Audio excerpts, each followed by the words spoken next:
Hello and welcome to my Leadership Behavior Podcast, the place where we dive deep into real leadership stories, practical strategies, and the often unspoken inner work it takes to grow into bigger, more meaningful roles. I'm your host, as always, Edbert Abebe. And today we're going to be exploring a principle that everyone will encounter in their leadership practice sooner rather than later. It is called leading beyond your comfort zone. But in this episode, my focus will be on the workplace, leading beyond your comfort zone in the workplace. And I have a quick question for you. Can you recall a time when your expertise wasn't enough? When the usual answers didn't work? When you had to stretch, grow, unlearn, and relearn? That is what it takes, it feels like, to lead beyond your comfort zone. Now, let's be honest. There comes a time when your technical expertise, your track record, and the familiar ways of doing things just aren't enough anymore. That's the moment when what's got you here won't get you there. When leadership stops being about knowing all the answers and becomes about asking the right questions. It's a threshold. And crossing it, that's when real leadership begins.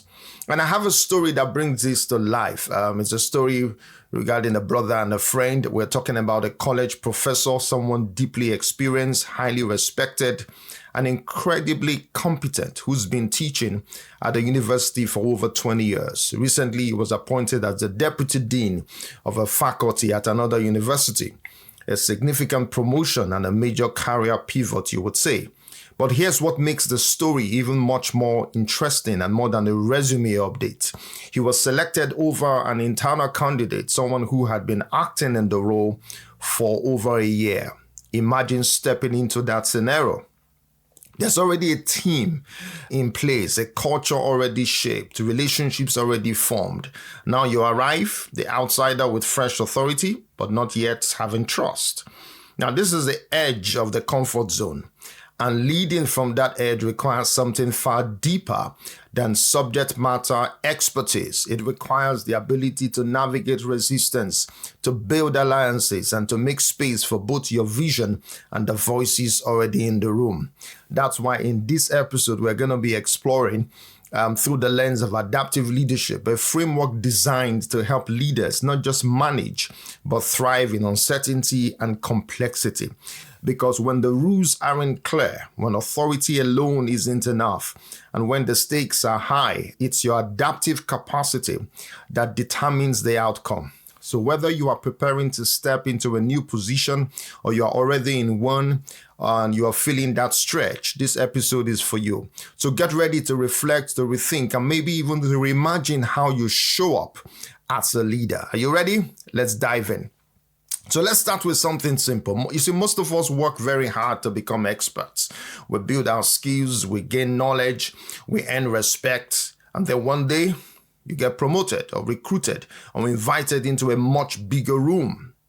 And what we don't often realize is that the skills that got us here might not be the skills that will keep us here. And in academia, for example, the comfort zone looks like this regarding to our deputy dean. You know your subject matter inside out. You publish, you teach, you manage your classes, maybe even supervise some committees. You've built a name for yourself based on what you know. Now you are seen as an expert and your identity is built around that expertise. But then you are asked to lead, to become a deputy dean or a dean, a head of school, a deputy vice chancellor, or even the vice chancellor. All right? Now, it's no longer about just what you know.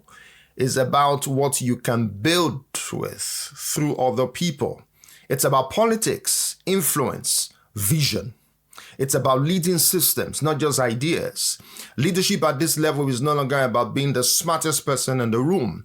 It's about managing complexity. It's about influencing without control. It's about navigating conflict, interpreting culture, making decisions with incomplete information, and helping people face losses they don't want to name out loud. In short, it's not about leading content. It's about leading context. Now imagine our new deputy dean. He steps into the faculty on day one and finds that while some are excited about the new authority figure in the room, others, especially those who are loyal to the internal candidate, are skeptical and possibly even hostile. Does that sound familiar? Maybe you've been there too. Leading beyond your comfort zone means feeling like a beginner again, even when you are technically at the top. And that is normal. To walk into a space where your usual tools don't quite fit. To realize that authority doesn't guarantee influence, that experience doesn't guarantee trust, that past success doesn't ensure future support. You have to think about the time when you stepped into a role or a project where your expertise wasn't enough. So how did you respond? How will you respond? What did you learn? Our new deputy dean will need to appreciate that there are two kinds of challenges, and we dealt with this in a previous episode. Technical challenges and adaptive challenges. The technical challenges has to do with expertise, procedures, and known solutions for work, whilst adaptive challenges has to do with you're facing uncertainty, new behaviors are required, and no one has the total answer. With technical problems, we fix things. With adaptive challenges, we grow people. So our new deputy dean is not about fixing a department. It's about transforming culture. It's navigating invisible loyalties. It's helping a team heal from a loss, because for some, the internal candidate's defeat feels like a loss. All right, technical brilliance won't solve that. Only adaptive leadership can. And an important insight to appreciate regarding the work of leadership is that adaptive work isn't about knowing more. It's about becoming more. Now, to effectively lead beyond your comfort zone, in this particular instance with our new deputy dean, we are going to look at 4 leadership competencies or skills that he needs to build. And in this episode, I'm going to deal with 2. Now, the first one is you have to diagnose the system. Before you lead change, before you make bold declarations, before you fix anything, you must observe. This is where adaptive leadership begins, because the biggest mistake most authority figures make is that they rush in with solutions before they truly understand the problem. They assume that the issue is structural when it's relational. They believe it's about systems when it's actually about people.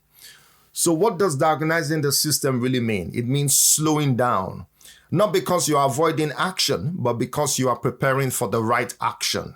It means asking, what are the formal structures, the organizational charts, the policies, the reporting lines, but also what are the informal dynamics, the recenters of influence, the alliances, the history, who holds institutional memory, who resists change, not out of bad intent, but out of loyalty to the past.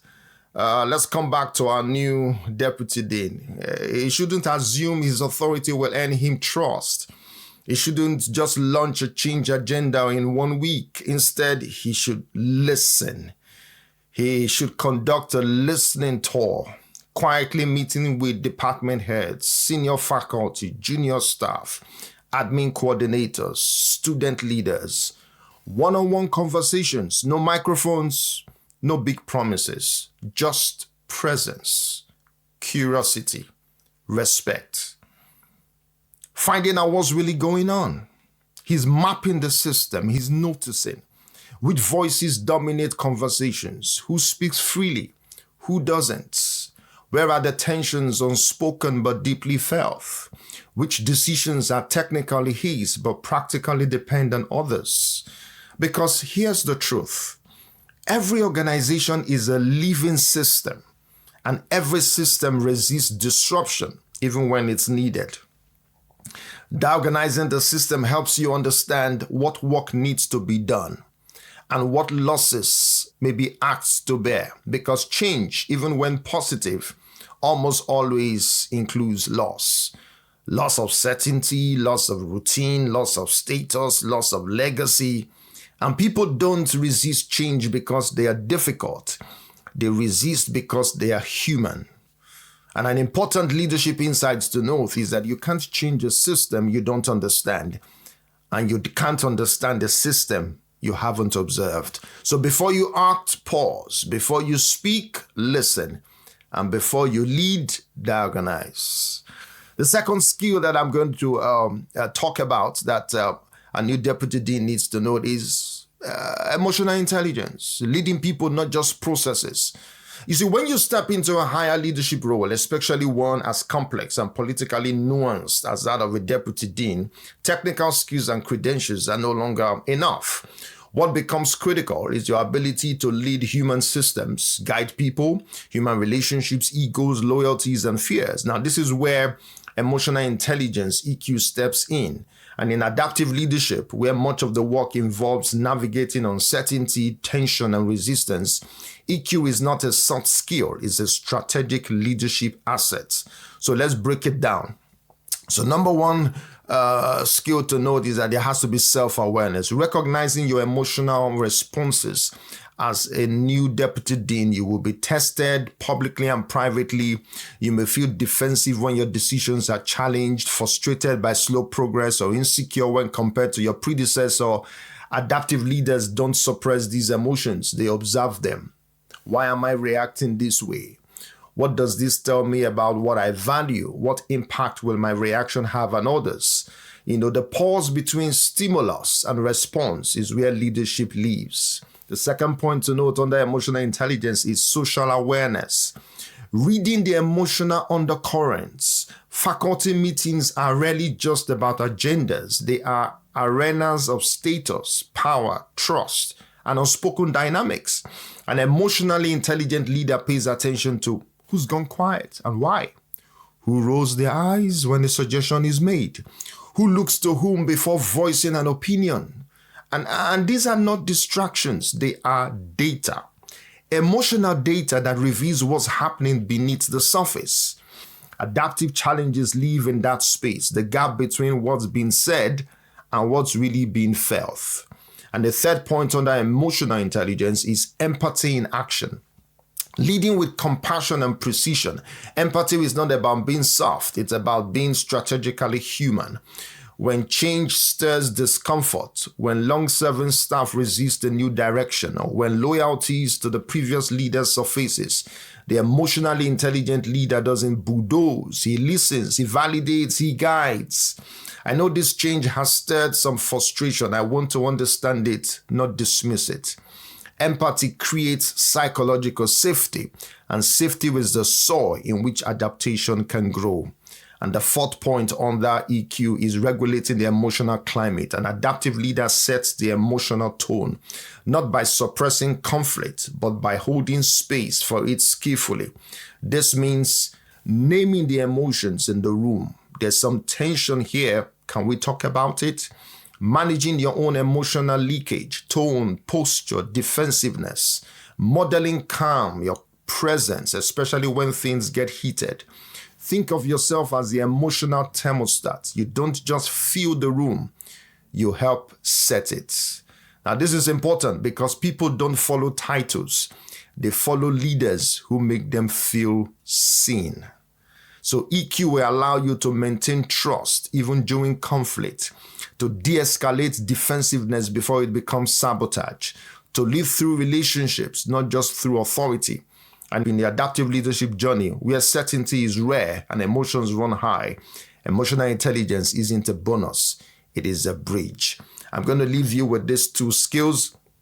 In the part 2 of leading beyond your comfort zone, we're going to look at 2 other skills that our new deputy dean needs to take note of. Now, they are not exhaustive, and the third one will be giving the work back, and the fourth one will be thinking politically. All right, interesting stuff, but we're going to deal with it in part 2 of this episode. If this has been helpful, I'd like you to subscribe to my channel, share with someone. See you in part 2 of this episode. Thank you.